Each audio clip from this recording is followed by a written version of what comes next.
네, 1차 접촉 후에 정회가 됐었죠. 그리고 남북 고위급 접촉이 잠시 뒤 재개될 예정입니다.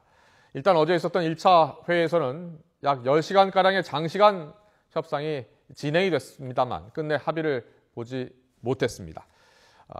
오늘 새벽 정회가 됐고 이제 잠시 뒤 회의가 시작되는데요. 그만큼 입장차가 크다는 얘기일 겁니다. 2차 접촉 결과에 관심이 모아지는데요. 전문가와 함께 진단을 해보도록 하겠습니다. 김진무 국방연구원 박사, 또 김주환 YTN 정치안보 전문기자 모시고 이야기 나눠보도록 하겠습니다. 어서 오십시오. 네, 안녕하십니까. 네. 자, 10시간 가까이 접촉이 진행이 됐습니다만 합의점을 찾지 못했어요. 그만큼 뭐 남과 북의 입장차가 워낙 크기 때문일 텐데요. 자, 박사님, 2차 접촉에서는 어느 정도 성과가 나올 것 같습니까? 합의점을 못 찾았다라는 거는 조금 안 맞는 말 같습니다. 왜냐하면 논의가 계속 진행 중이다라고 하는 말이 더 표현이 맞을 것 같고요. 왜냐하면은 우리가 그 목함지뢰, 확성기 뭐 이런 부분에 대한 현안 문제만 만약에 의제가 돼가지고 논의를 하고 있다면은 아마 8시간 동안 합의점을 찾을 수가 없었겠죠. 그럼에도 불구하고 8시간 동안 만약 그 의제만 가지고 얘기했다면은 똑같은 얘기를 계속 반복했을 거라는 거죠. 그러니까 근데 이제 회담의 성격을 보면은 아주 고위급 회담이란 말이죠.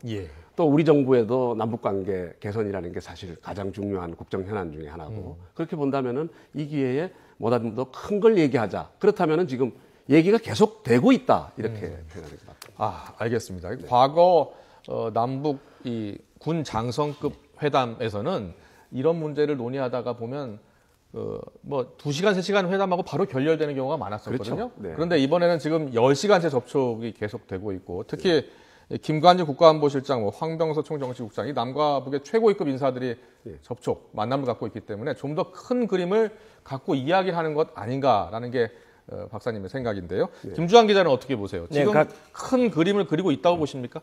네, 일단 우리가 맥락을 읽을 수 있는 것이 어제 간밤에 황병서 정치국장, 김관진 안보실장이 평화의 집에서 따로 1대1 접촉을 해요. 밤에 우리 남북 고위측 인사들이 야식도 같이 먹었다 그래요. 야식도 같이 먹었으니까 얼굴 붉히는데 야식 같이 먹을 필요 없지 않습니까?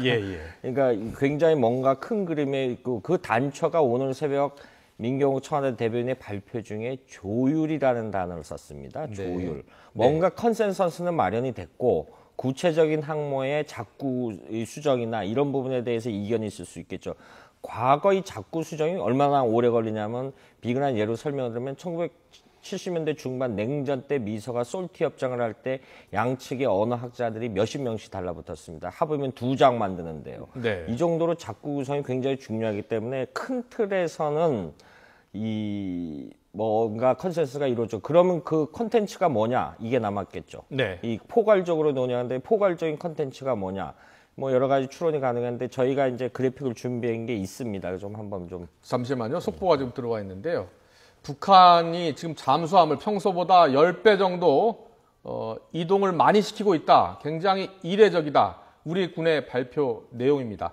남북 고위급 접촉이 진행되고 있습니다만 지금 남북은 전시 준비 상황입니다. 북한이 계속해서 잠수함을 평소보다 10배 정도 이동을 하고 있고 지금 우리 군과 또 주한미군이 함께 정보자산을 활용해서 이 같은 정황을 포착해낸 것으로 보입니다. 북한 잠수함 평소보다 10배 정도 이동을 하고 있고 매우 이례적이어서 주목하고 있다라는 뉴스 속보입니다. 계속해서 대화 이어나가도록 하겠습니다. 네, 말씀하시죠. 일단은 그러면은 컨센서스 마련되는데 우리가 흔히 말하는 그럼 이 그릇 안에 어떤 컨센서스라는 그릇에 어떤 콘텐츠를 채우냐 이게 중요하겠죠. 그래서 저희가 좀 여러 가지 예상을 해본 경우는 그래픽이 일단 준비돼 있는데요. 네, 보겠습니다. 좀 띄워주시죠.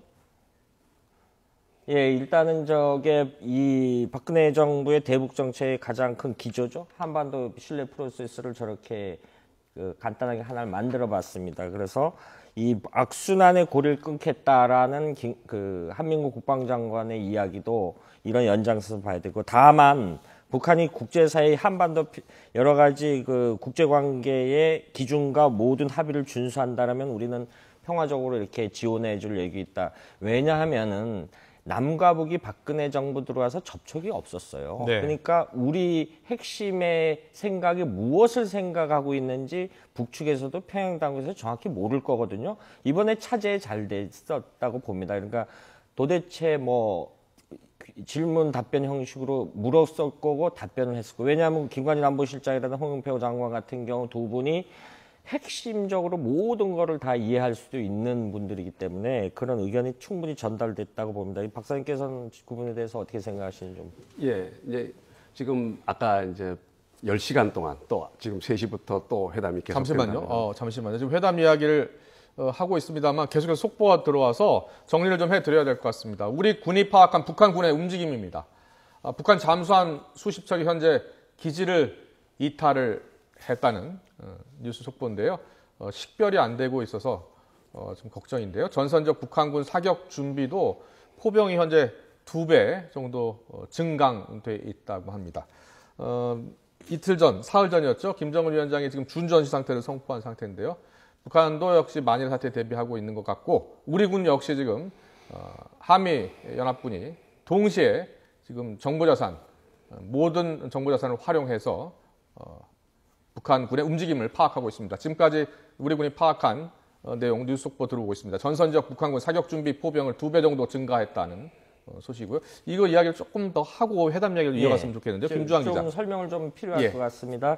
이 북한 잠수함 기지는 아무래도 서해하고 동해 있죠. 원산 지역에 그 있고 그 동해 우리 NLL 이 북쪽에 그 갈도 뭐 이렇게 황해남도 이쪽에 있는데 이쪽에 우리가 저 한미연합장에서 평소에 자세했는데 어제 우리가 한미가 그 공군기에서 위력시를 했어요. 북한도 이제 어떤 기싸움의 일종으로 해서 이렇게 좀 위력시를 한다고 봐야 되고 평소보다 10배 이상 이탈을 했다라는 거는 그 좀 주목해야 될 부분 같고요. 네. 그리고 10배 이동이 속도를 얘기하는 게 아니라 그러니까 잠수함 평소 수척이 배 이상 북한 한 잠수함이 뭐 로미오급 뭐 이런 걸 해서 한 7, 80척을 보유하고 있는 거로 파악이 기존에 되고 있거든요.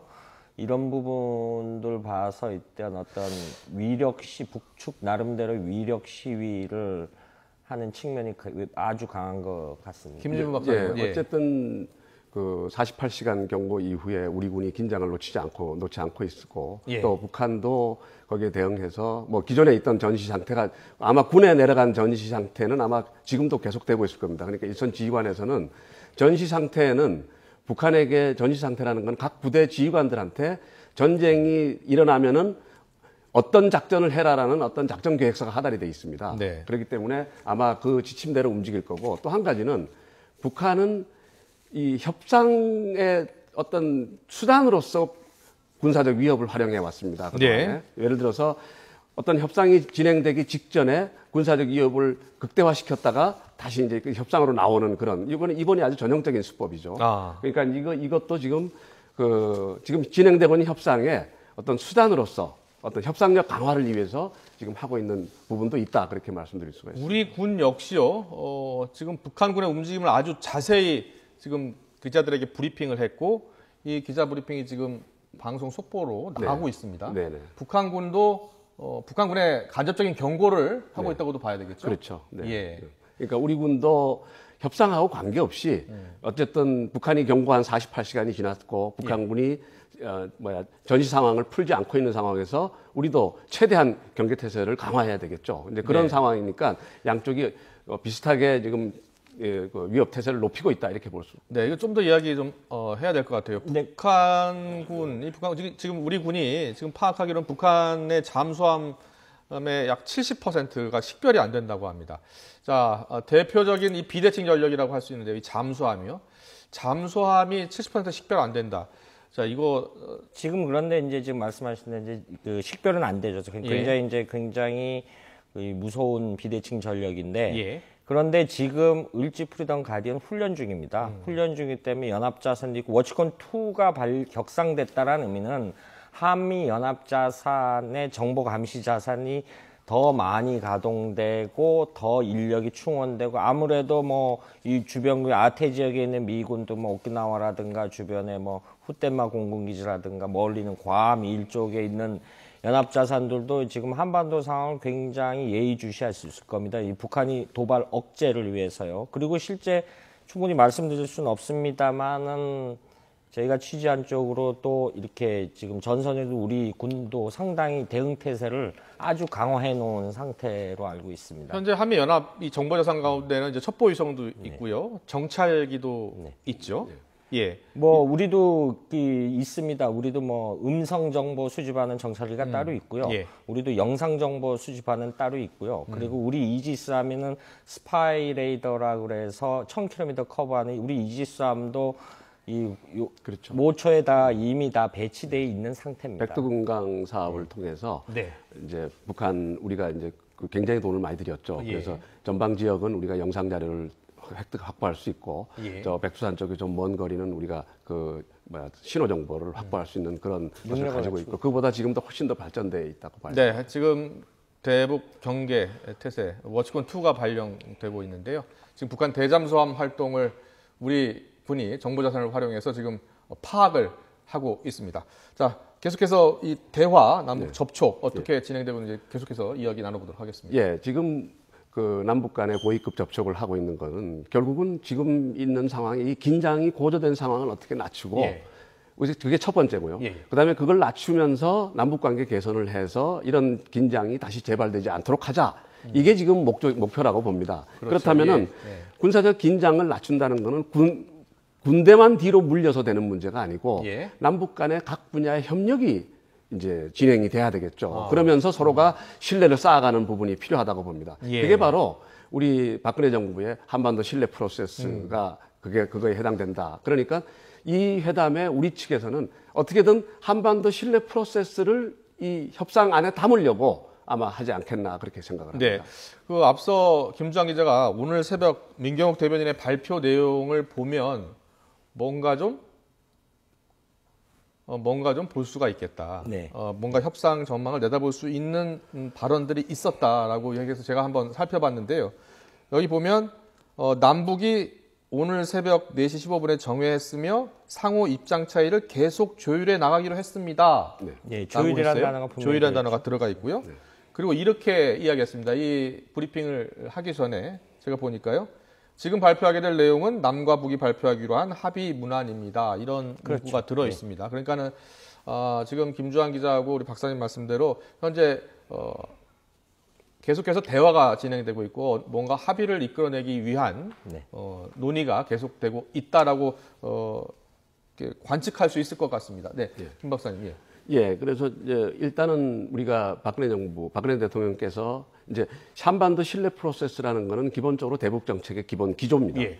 그런데 거기에서 이제 박근혜 대통령께서 독일 드레스덴에 가서 선언한 드레스덴 선언이 있죠. 네. 그러니까 남북 관계가 개선되고 우리가 같이 통일을 지향한다면은 우리가 북한에게 이런 것을 해주겠다. 라고 선언한 부분이 있습니다. 네. 이런 부분이 아마 여기서 논의가 되지 않을까 그렇게 생각합니다. 네, 지금 이제 화면에 나오고 있죠. 그 큰 틀에서는 이제 남북한 주민들 인도적 사업을 하고 공동부 운영을 위한 민생 인프라 구축, 동질성 여러 가지 좀 부속 조항이 있습니다. 일단은 인도적 문제를 보면은 이산가족 상봉정 아무래도 이게 우리가 별도로 이번 고위급 저쪽에 이산가족 문제도 분명히 얘기했을 거라고 예상이 가능하고 그다음에 굉장히 중요한 게 하나 있습니다. 모자 패키지 천일 사업이라고 해서 통일시대 주역이 될 영유아에 대한 북한 어린이들에 대한 지원을 우리가 해주겠다라는 부분이 있고요. 예. 또 하나는 주민들 동질성 문제 대통령께서 늘 이야기하는 비무장지대 세계평화공원 조성 이건 이제 동질성 문제. 얼마 전에 우리말 결의 사전 이 문제도 동질성 회복에 굉장히 중요한 얘기고요. 네. 그다음에 그 남북 공동 번역이나 민생 인프라였죠. 복합 농촌단지 조성. 우리 얼마 전에 YTN에서도 대대적으로 보도했습니다만은 유라시아 이니셔티브, 낮은 핫산 물류, 남북 러시아적 물류 사업을 우리가 추진하는데 이것이 다 드레스덴 선언에 들어있는 겁니다. 우리가 지금 왜 이 말씀을 왜 드리냐면은 큰 축인 한반도 프로세스와 드레스덴 선언에 대해서 북한 핵심에서 사실 이해를 잘 못하고 있어요. 그동안 접촉이 없었으니까요. 그럼 이런 기회에 어떤 충분히 의견 개진이 가능했을 거라는 추론이 가능하죠. 그리고 또 하나 어제 저녁엔 당초 회담이 끝나면 홍영표 통일부 장관이 발표하기로 했다가 당국에서 다시 발표를 하죠. 이 회담 결과는 김관진 안보실장으로 격상시킨다. 그러면은 남북교류 문제나 군사 모든 이렇게 포괄적으로 큰 틀에서 뭔가 논의가 됐다. 그런데 더욱 희망적인 얘기가 뭐 너무 앞서 나가는 건지 모르겠습니다. 오늘 새벽에 민경욱 대변인이 조율이라는 표현까지 써서 네. 오늘 오후 3시에 속개한다. 이렇게 예, 일단 남과 북이 대화를 계속 하고 있으니까요. 네. 이제 그래도 끝까지 회담 결과를 지켜봐야 되니까요. 그렇죠. 섣불리 이렇게 예단할 수는 없는 상황입니다. 특히 지금 우리 군에서 계속 뉴스 속보 발표 내용이 들어오고 있는데요. 한 번 더 정리를 해드리도록 하겠습니다. 우리 군은 현재 지금 북한의 예상치 못한 도발 가능성에 대비해서 대북 정보감시태세 워치컨 2를 유지하고 있는데요. 현재 지금 우리 군이 파악한 결과 북한 잠수함이 평소보다 10배 정도 이동을 하고 있고 매우 이례적으로 지금 보고 있다. 그리고 북한 잠수함 수십 척이 지금 기지를 이탈했고 식별이 안 되고 있다. 북한군 대잠수함 활동 이 탐지 전력을 계속 증강시키고 있다라고 합니다. 북한 잠수함 70%가 지금 식별이 안 되기 때문에 북한 잠수함이 어디로 이동하고 있는지 지금 파악 중이다라는 이야기입니다. 그리고 또 휴전선 일대에 지금 준전시 상태인데요. 북한군 같은 경우에도 전선 지역 북한군 포병을 지금 2배 정도 증강시켰다고 합니다. 지금 남북 일촉즉발의 지금 위기 상황입니다. 남북 간의 고위급 접촉 지금 재개가 되는지 아직 뉴스 속보는 진행이 되지 않고 있는데요. 속보 들어오면 계속 전해드리도록 하고 또 이 이야기 이어가도록 하겠습니다. 자, 임 목사님, 그 남과 북이 지금 상당히 고위급 인사들입니다. 김관진 국가안보실장, 홍영표 장관, 또 황병서 총정치국장, 김향건 당비서, 통일전선부장이죠. 이 정도 급이 보통 접촉 회담을 하면 어느 정도 성과 그리고 밑에 조율 그리고 그 이후에 발표 내용이 좀 무게가 있을 수 있는 거죠. 그러니까 남북 관계에서 사실은 저쪽이 1인 독재 국가다 보니까 이 우리가 저쪽의 어떤 정상을 만나기 전에는 합의가 이행되기가 참 어려운 부분이 많았습니다. 네. 그렇기 때문에 김대중 대통령께서도 정상회담을 선택했고 노무현 대통령도 정상회담을 선택했고 그 이후에도 이명박 대통령 때께서도 정상회담을 추진한 적이 있습니다. 남북 관계를 한 방에 풀 수 있는 방법이거든요. 근데 지금 어쨌든 지금 정상회담까지는 못 갔지만 92년도 남북 기본 합의서 합의 당시에도 보면 총리회담. 그 당시에 북한의 총리는 아주 실세였습니다. 연영묵 총리가. 지금은 북한의 총리가 경제 담당이지만 그때는 그렇지가 않았거든요. 그래서 그 남북의 우리 정원식 총리하고 연영묵 총리하고 만나서 결국 남북 기본 합의서를 2년여에 걸쳐서 끌어냈거든요. 그러니까 이번 만남은 이 고위급은 거의 91년도 기본 합의서 당시에 격하고 거의 그 비슷하다. 그 이후에 그런 격이 없었다. 저는 그렇게 보는 겁니다. 차수급이 남북 대화에 나온 건 처음이죠. 차수급 인사가. 그러니까 거의 이 당설 2위로 본다라면은 거의 전무후무한 일이죠. 작년에 황병서가 김정은이 160번 공개 활동 중에서 120번을 따라다녔습니다. 그다음에 금년도에 김정은이 한 80번 했는데 50번을 따라다녔습니다. 그러니까 지금 김정은의 아주 핵심 측근 실세다. 이렇게 실세라는 건 그렇지만 측근이다. 이렇게 볼 수 있는 거죠. 자, 그럼에도 불구하고 좀 이해할 수 없는 게 북한이 계속 도발을 감행하고 있지 않습니까? 그러니까 이건 좀 너무 크게 큰 틀에서 좀 봐야 됩니다. 이제 이럴 때 이제 국제관계 규범들을 좀 봐야 되는데요. 아침에 좀 자료를 찾아봤습니다. 1973년도부터 74년까지 북베트남의 렉둑도와 헨리 키신저가 남북 베트남 평화협상을 할 때 전쟁을 계속하고 위력 시위를 강하게 했어요. 그런데 이 두 인사가 나중에 노벨 평화상까지 받게 되지만은 두 인사가 이런 게 하나 전번인가 너무가 우리 이제 큰 틀에서 만났는데 이 북한이 저렇게 한다 그래서 이 틀은 깰 수가 없습니다. 물론 책임 소재는 분명히 북한에 있습니다. 북한에 있는데 지금 박사님 말씀하신 대로 위력 시위의 위협 이 좀 강압 외교라는 용어를 이럴 때 쓰는 건데요. 강압 네. 외교라는 거를 쓰는데 위력 시위에서 좀 기득권을 유지하기 위한 군내에서는 지금 대응 맞대응에서 양측이 굉장히 팽팽한 기싸움을 하는 거거든요. 그건 군이 어느 나라 군이나 기본적으로 해야 될 책무고요. 네. 그런 측면에 있어서 하나의 또 출로는 열어놨죠. 판문점이라는 데서 지금 양측의 고위급 인사가 만나고 있지 않습니까? 예, 예. 요 공간은 그대로 별도로 또 활용을 해야죠. 네. 그러면 이번에 지금 사실은 이번 사태가 예. 북한이 먼저 지뢰 도발을 했고요. 네네. 그리고 우리가 지뢰 도발에 대해서 사과를 요구를 했었고 거기에 대해서 응하지 않으면서 곧바로 우리는 확성기로 대북 방송을 재개했습니다. 11년 만에 재개했어요. 네네. 그래서 북한으로서는 이게 상당히 그 체제 유지에 위협이 된다는 거거든요. 예. 그런 상태에서 지금 극적으로 회담이 재개된 겁니다. 예. 그래서 과연 뭔가 성과 있는 게 나올 수 있을까? 지금 이 상황에서 그 가능성이 있다고 보세요? 그러니까 미국 간에도 그렇고 우리도 그렇고 항상 위기 다음에 예. 이 대화가 재개되고 뭔가 결과물이 나왔었습니다. 그래서 이제 그 예를 들면 육자회담 같은 경우도 그렇죠.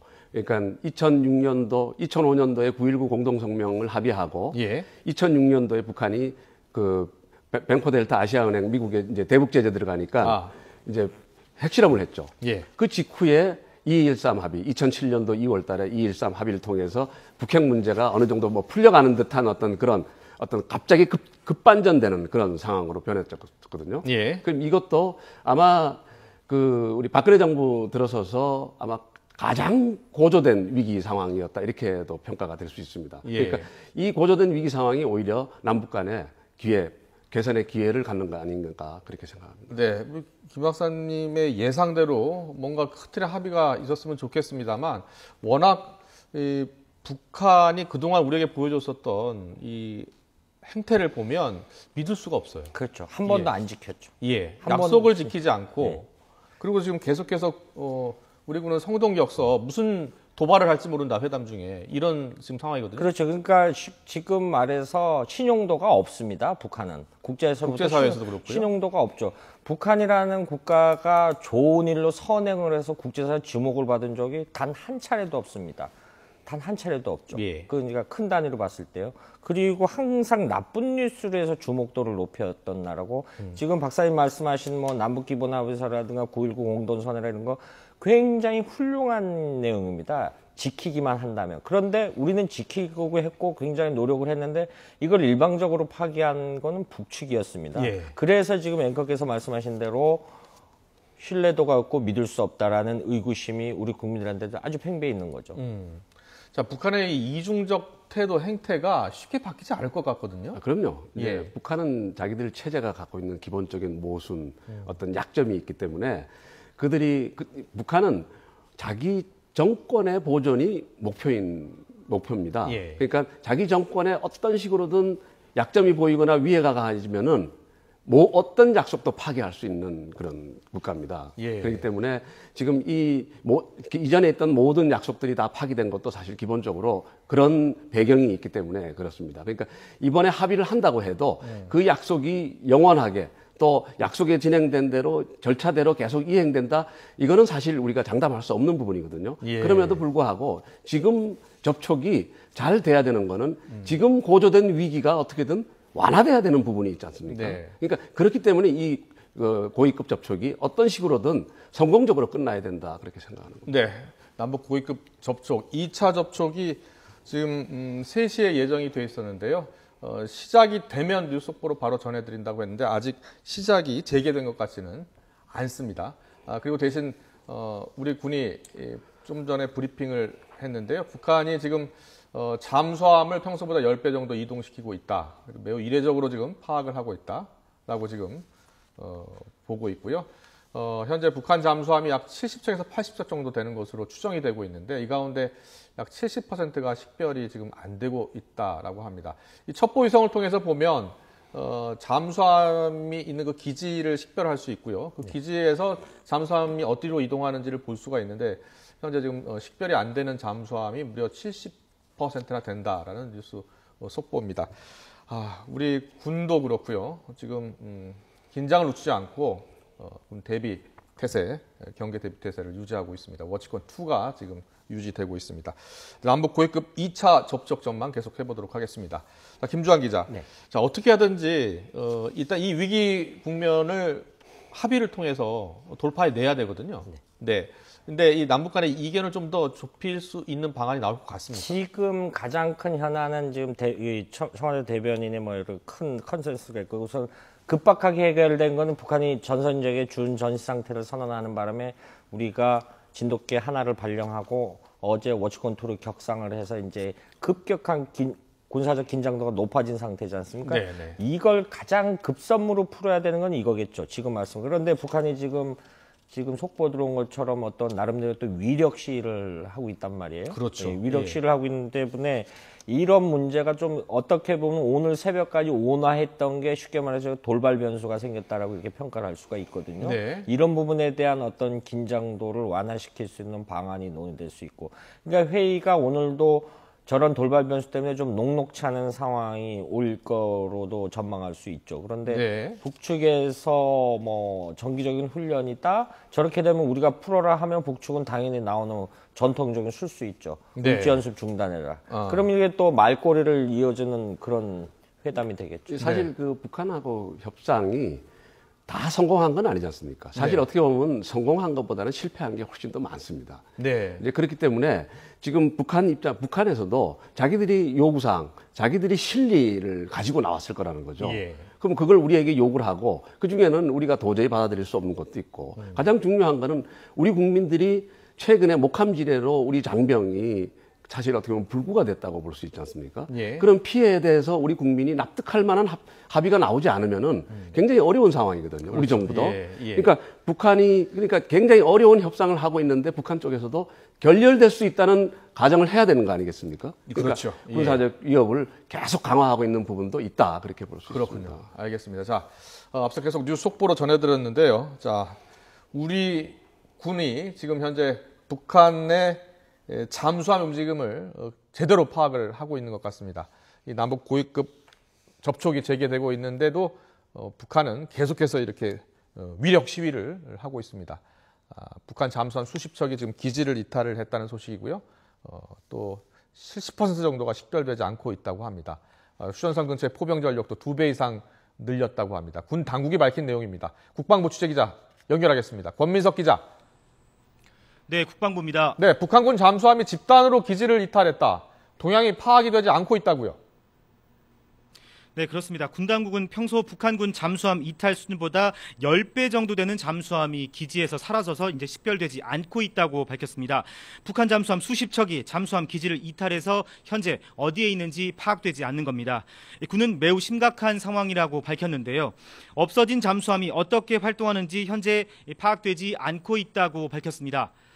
동서해 기지 모두에서 잠수함이 이탈했고 전체 70여 척 가운데 70% 정도, 그러니까 50여 척 정도가 식별되지 않고 있습니다. 극히 드문 경우입니다. 군 관계자는 이런 적이 사상 처음이라고 밝혔습니다. 이에 따라 우리 군도 북한군의 잠수함 활동에 대응하는 전력을 증강 운용하고 있습니다.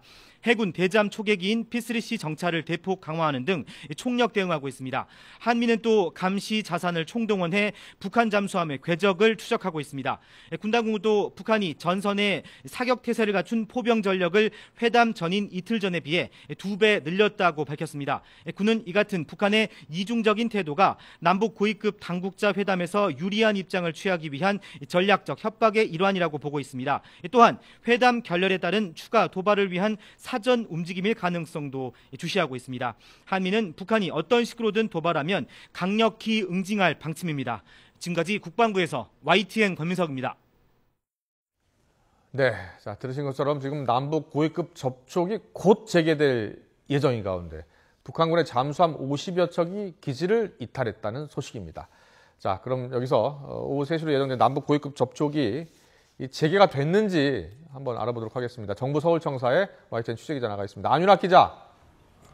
네, 정부 서울청사에 나와 있습니다. 자, 2차 접촉 예정 시간이 오후 3시였는데요. 지금 약 40분 가까이 지났습니다. 2차 접촉이 시작됐다는 소식이 통보가 됐습니까? 네, 아직은 공식 통보가 되지 않았습니다. 남북 고위급 접촉이 본격 재개되지는 않은 것으로 알려졌습니다. 잠시 뒤에 추가 협상이 시작될 것으로 보이는데요. 우리 측 김관진 국가안보실장과 홍영표 통일부 장관, 그리고 북한군 서열 1위인 황병서 군 총정치국장과 김양건 노동당 비서가 또 한 번 판문점 평화의 집에서 모였습니다. 일단 어제 밤샘 협상에 이어 남북이 다시 만나는 것 자체가 양측 모두 강한 협상 의지를 나타낸 것이란 분석입니다. 남북은 그러나 강론에서 팽팽히 맞서고 있는 만큼 추가 접촉에서도 치열한 신경전이 펼쳐질 전망입니다. 우리 측은 거듭 북한의 지뢰와 포격 도발에 대한 사과와 재발 방지 대책을 요구하고 있고, 이에 대해 북한은 우리의 대북 확성기 방송을 중단하라며 맞설 것으로 보입니다. 특히 북한은 연이은 도발에 대해 모두 우리 측의 날조라고 주장해온 만큼 이를 둘러싼 치열한 공방이 예상됩니다. 이 같은 날선 공방 속에서도 일각에서는 극적인 타협의 가능성을 완전히 배제할 수 없다는 관측도 조심스럽게 나오고 있습니다. 북한 입장에서는 체제를 위협할 수 있는 대북 방송의 중단이 절실한 상황이고, 우리 입장에선 북한의 추가 도발 억제가 시급하기 때문입니다.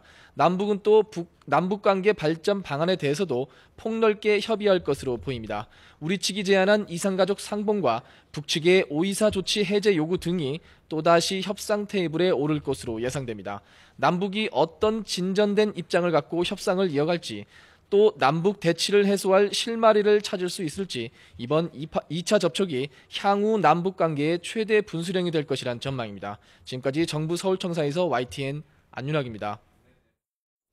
네, 지금 남북 고위급 접촉, 2차 접촉이 오후 3시에 예정돼 있는데, 김 박사님, 네. 지금 왜 이렇게 늦어지는 것이라고 생각하십니까? 3시에 양쪽이 다 도착은 했죠. 예.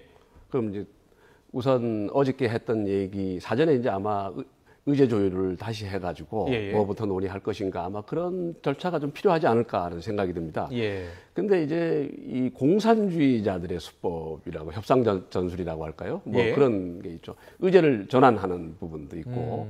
그러니까 아마 모르겠습니다. 좀 정확하게 거기서는 네, 그렇죠. 모르지만 뭐, 공산주의자들의 예. 이제 전형적인 어떤 그런 협상 전술 중에 그런 게 있습니다.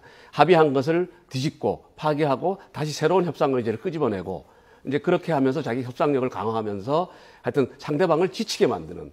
그 이제 과거에 53년도 그 정전 협상할 때, 그 당시도 아주 굉장히 지루한 협상이 그런 식으로 진행이 됐었거든요. 예, 그런데요. 네. 지금 2차 접촉을 앞두고 북한군이 잠수함을 계속 이동시키고 있어요. 뻔히 우리 군이 파악하고 있다는 것도 북한군 역시 알 겁니다. 그렇죠. 북한군이 왜 이렇게 지금 행동하고 있다고 보십니까? 우리가 보고 있기 때문에 그런 거죠. 그러니까 과거에 그 김정일이가 한 얘기가 있습니다. 그러니까 그 당시에는 이동식 그 위성이죠. 위성이 이제 북한을 지나가면은 지나가면서 이제 북한을 지금 그 당시 정지 위성이 아니고, 그럼 지나갈 때면은 모든 군이 행동을 정지해 버립니다.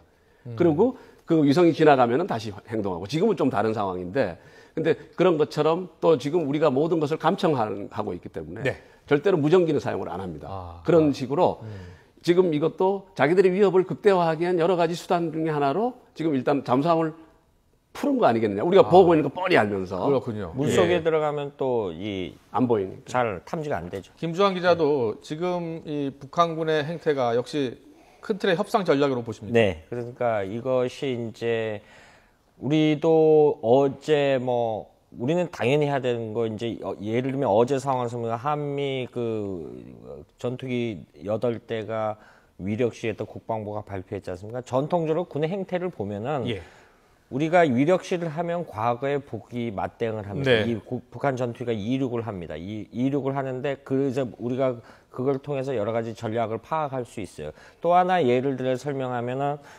한 2013년도 10월쯤에서 중국 다른 나라 예를 한반도 관련이기 때문에요. 네네. 중국 해군이 원산항에 입항을 했습니다. 네. 원산항에 입항하는 순간 미국 공격형 로스앤젤레스급 잠수함을 부산항에 들어왔다고 미국이 전격적으로 공개를 합니다. 그거는 우리는 요거만 보면 요거만 보이지만 동북아 안보 상황을 큰 틀에서 놓고 보면 그 지형이 보입니다. 마찬가지로 이번에도 협상을 할 때 우리가 위력시하니까 자기들 나름대로 군 지휘부들이 어떤 형태로도 지금 전방위에 준 전시 상태니까 여러 가지 자기들 나름대로 행동을 할 겁니다. 지금 여러 가지 행동을 할 거니까 지금 말씀해도 워치건 2가 격상이 됐다라는 거는 이 감시 자산이 굉장히 급격히 늘어났다는 거거든요. 그러니까 좀 우리가 이 개미 새끼 한 마리 지나다닐 정도로 군에 관련되는 것은 다 파악할 수 있고 우리가 또 동두천에 우리 언론도 공개했습니다.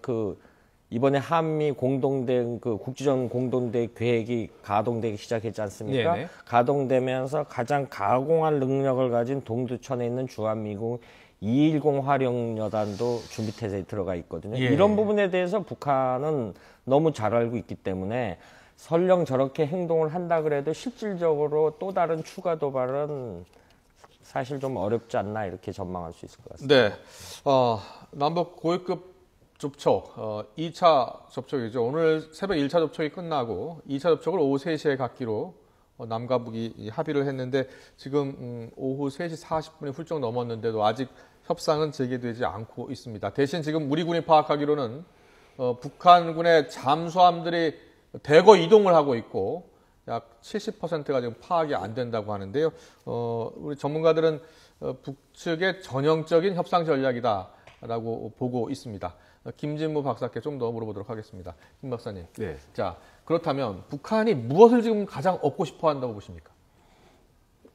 기본적으로는 확성기를 이제 중단시켜야 되겠죠. 확성기 중단은 저들이 얘기한 것처럼 자기들 제도에 관련되는 문제다. 그러니까 사회주의 체제를 전복하려고 한다. 이제 이런 거거든요. 네. 이제 그거는 전방에 있는 병사들의 어떤 사상을 이완시키고 그건 사실 북한에게 상당한 위협이 될 수 있기 때문에 그렇습니다. 이제 그런 기본적으로 그거고 그다음에 전단지 문제. 이건 전단지 문제는 존엄과 관련되는 문제인데 아마 황병서나 김양건이도 와서 전단지 문제 해결 못하면 아마 돌아가서 안 될 겁니다. 알겠습니다. 시간에서 여기서 좀 줄여야겠습니다. 지금 북한과 우리 대한민국 남북 간 지금 고위급 접촉이 2차 접촉이 지금 오후 3시 예정돼 있었는데 아직 진행이 되고 있다는 소식은 들리지 않고 있습니다. 속보가 들어온 대로 전해드리도록 하겠습니다. 지금까지 김진무 국방연구원 박사님 그리고 김주환 YTN 정치안보 전문기자였습니다. 잘 들었습니다.